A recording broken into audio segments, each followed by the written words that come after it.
ጤና ይስጥልኝ ተመልካቾቻችን፣ እንደምን ውላችሁ አምሽታችኋል? በላይ በቀለ ነኝ። ዋና ዋና ነጥቦቹን በማስቀደም እንጀምራለን። አድራሻቸው ያልታወቁ ድሮኖች የተባበሩት አረብ ኤሚሬትስ የኒውክሌር ማመንጫ ጣቢያ መምታታቸው ተነገረ። በርካታ ወገኖች ጣታቸውን ወደ ኢራን ሲቀስሩ፣ ጎረቤት ሀገሮች ጥቃቱን እያወገዙ ናቸው። የአሜሪካና የእስራኤል መሪዎች በኢራን ስለታቀደ አዲስ ዘመቻ ማምሻውን በስልክ ማውራታቸው ሲነገር፣ አሜሪካና ናይጄሪያም የአይሲስ ከፍተኛ መሪን አስወግደው ደስታቸውን ሳይጨርሱ ከ50 በላይ ሕፃናት መታገታቸው ታውቋል። የዓለም ጤና ድርጅት የኢቦላን ወረርሽኝ የዓለም የጤና ስጋት ነው ሲል አወጀ። በዲሞክራሲያዊት ኮንጎ ተከስቶ ወደ ጎረቤት ሀገሮች ተሰራጭቷል የሚባለው አዲሱ የኢቦላ ዝርያ መከላከያ መድኃኒት የሌለው መሆኑ ትልቅ አደጋ ደቅኗል። ሁሉንም በዝርዝር እናቀርባለን። አብራችሁን እንድትቆዩ ጋብዛለሁ።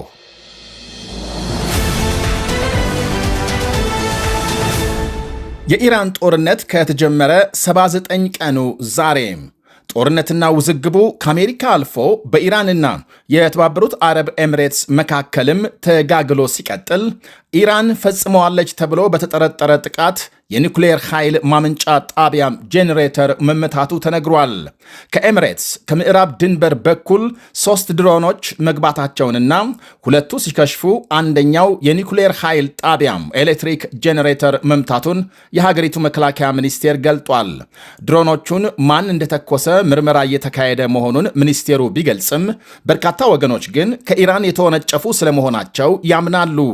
የኢራን ጦርነት ከተጀመረ ወዲህ ቴሄራን የአሜሪካ ጦር ሰፈሮች ይገኙባቸዋል ባለቻቸው የአካባቢው ሀገሮች ላይ ተደጋጋሚ የሚሳኤልና የድሮን ጥቃት ስትፈጽም መቆየቷ የሚታወስ ሲሆን፣ ጥቃቱ ደግሞ የተባበሩት አረብ ኤሚሬትስ ላይ ጠንክሮ ተካሂዷል።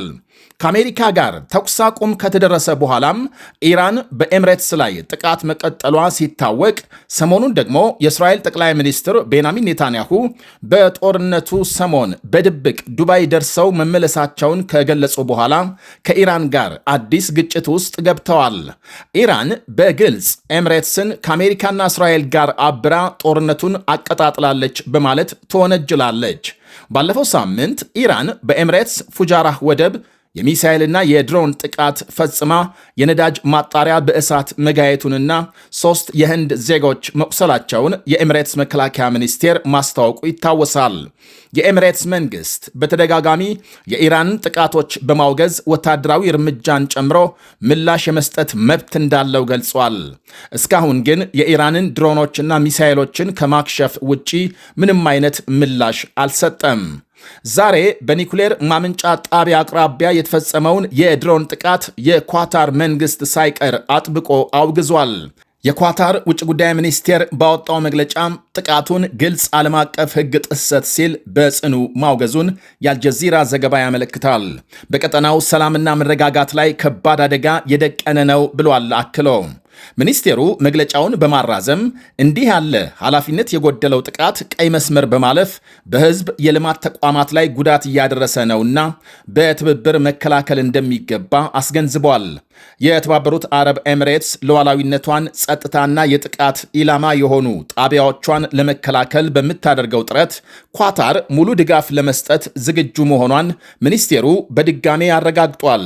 ይህ በእንዲህ እንዳለ የኤሚሬትስ ኒውክሌር ማመንጫ ጣቢያ ላይ የድሮን ጥቃት መፈጸሙን ተከትሎ የሀገሪቱ ውጭ ጉዳይ ሚኒስትር አብዱላህ ቢል አል ናሃንያን ከዓለም አቀፉ የአቶሚክ ኃይል ኤጀንሲ ዳይሬክተር ራፋኤል ግሮሲ ጋር በስልክ መነጋገራቸው ታውቋል። ወደ ሌላ መረጃ ስናልፍ የእስራኤል ጠቅላይ ሚኒስትር ቤንያሚን ኔታንያሁ ሀገራቸው በጋዛ ያካሄደችው ጦርነት ቁልፍ ግብ መጠናቀቁን ገልጸዋል።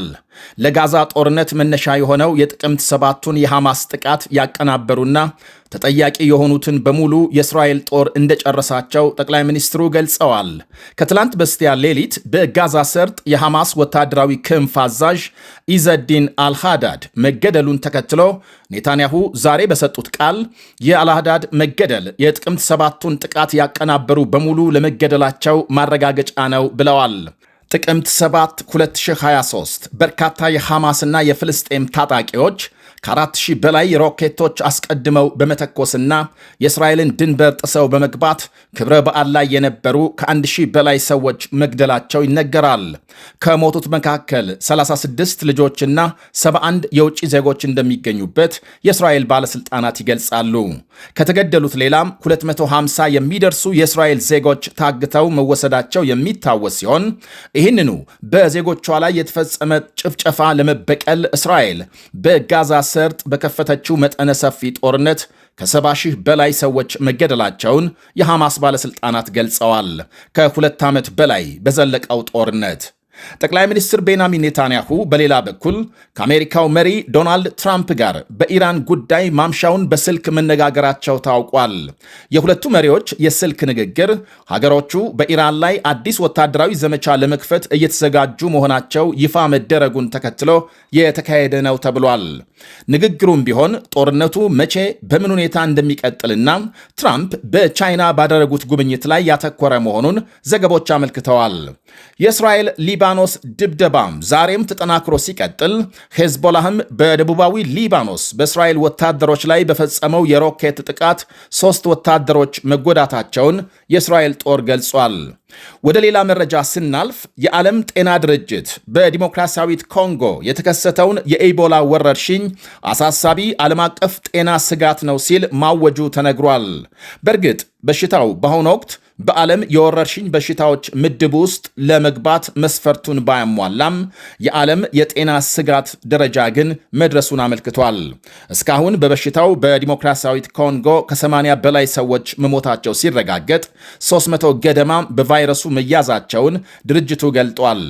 ይህ ሁሉ ሆኖ በአሁኑ ሰዓት በበሽታው የተያዙ ሰዎች ትክክለኛ ቁጥርና የቫይረሱ ስርጭት ደረጃ አለመታወቁ የተሟላ መረጃ ለማውጣት እንቅፋት መሆኑን የድርጅቱ ዋና ዳይሬክተር ዶክተር ቴዎድሮስ አድሃኖም ገልጸዋል። አሁን የተከሰተው አዲሱ የኢቦላ ዝርያን ለመከላከል የሚያስችል መድኃኒት አለመኖሩ ደግሞ የበሽታውን አደጋና ስጋትነት የበለጠ እንዲጨምር አድርጎታል ባይ ናቸው ዋና ዳይሬክተሩ ቴዎድሮስ አድሃኖም። የበሽታው ስርጭት ከዲሞክራሲያዊት ኮንጎ አልፎ ወደ ጎረቤት ኡጋንዳ ጭምር መዛመቱ ሲነገር አንድ የ59 ዓመት ግለሰብ በበሽታው መሞቱን ተከትሎ የኡጋንዳ ባለሥልጣናት ስርጭቱን ለመቆጣጠርና እንዲሁም ደግሞ የመከላከል ሥራ እንዲጠናከር አዘዋል። ሌሎች ከኮንጎ ጋር የሚዋሰኑ ሀገሮች በድንበር አካባቢዎች ከሚደረግ የሰዎች ሰፊ የጉዞና የንግድ እንቅስቃሴ አኳያ በወረርሽኙ ይጠቃሉ የሚል ከፍተኛ ስጋት መፈጠሩን ዘገቦች አመልክተዋል። በኡጋንዳና ዲሞክራሲያዊት ኮንጎ በበሽታው የተያዘና ንክኪ የሌላቸውን ለመለየት የሚያስችሉ የአስቸኳይ ጊዜ ማዕከላት እንዲቋቋሙ የዓለም ጤና ድርጅት አሳስበዋል። ወደ ሌላ ዘገባ ስንሸጋገር አሜሪካና ናይጄሪያም ከፍተኛ የአይሲስ መሪ መግደላቸውን ካስታወቁ ከሰዓታት በኋላ በሰሜን ምስራቅ ናይጄሪያ ታጣቂዎች ትምህርት ቤቶች ወረው ከ50 በላይ ሕፃናት አግተው መውሰዳቸው ተነግሯል። ታጣቂዎቹ ድንገት 3 ትምህርት ቤቶች ከወረሩ በኋላ በጥቂቱ ከ50 በላይ ሕፃናት አግተው መውሰዳቸውን የተለያዩ መገናኛ ብዙሃን ዘግበዋል።